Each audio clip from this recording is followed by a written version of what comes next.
এরকম জঘন্য কাজ আল্লাহর সৃষ্টি মানুষ কিভাবে করে?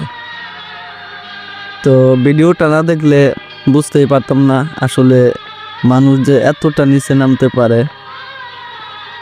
তো চ্যানেলে নতুন হয়ে থাকলে অবশ্যই সবাই চ্যানেলটা সাবস্ক্রাইব করে রাখবেন এবং অলে প্রেস করে রাখবেন, যাতে করে এরকম ভিডিও আপলোড করার সাথে সাথে আপনাদের কাছে নোটিফিকেশন পৌঁছায় যায়।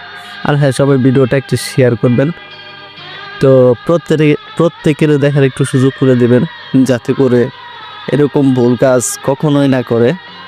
তো ভিডিওটা আপনারা দেখলেই বুঝতে পারবেন আসলে এত নোংরা কাজ করতে পারে মানুষ একটা 12 বছরের মেয়ের সাথে। তো আপনারা ভিডিওটা দেখতে থাকেন।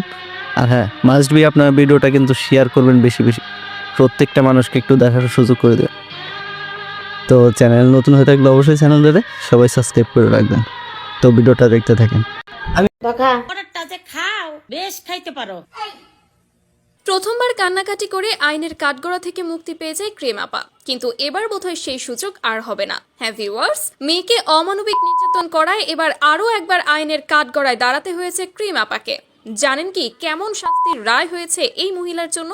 শুধুমাত্র কিছু টাকার লোভে পড়ে নিজের পেটের সন্তানকে এভাবে কেউ শারীরিকভাবে কষ্ট দিতে পারে, সেটা হয়তো ক্রিম আপাকে না দেখলে কেউ বিশ্বাস করতে পারতো না। নিজের মাত্র 1.5 বছর বয়সী বাচ্চা শিশুটির উপর এইরকম অমানবিক আচরণ কোনো মা কিভাবে করতে পারে?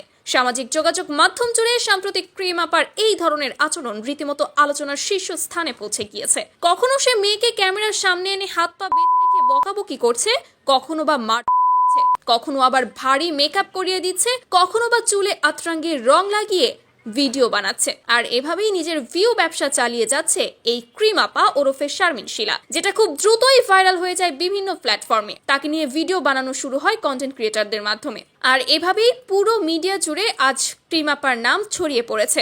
এর আগেও ক্রিম আপা এই ধরনের অমানবিক কাজ করে আইনের আওতায় এসেছিল, তবে সে সময় কান্নাকাটি করে কোনো মতে বেঁচে যায়। তবে এবার যেন লিমিটই ক্রস করে ফেলেছে এই মহিলা।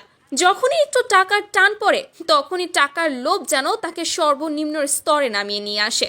আর এজন্যই তার বিরুদ্ধে চরমভাবে কথা উঠেছে, যেন খুব দ্রুত তার কাছ থেকে এই মেয়ে নিয়ে নেওয়া হয় এবং তার ভিউ ব্যবসা বন্ধ করা হয়। কেননা এই মহিলা যে কোনো সময় যা খুশি তাই করতে পারে টাকার জন্য, কেননা সে মানসিক ভারসাম্যহীন।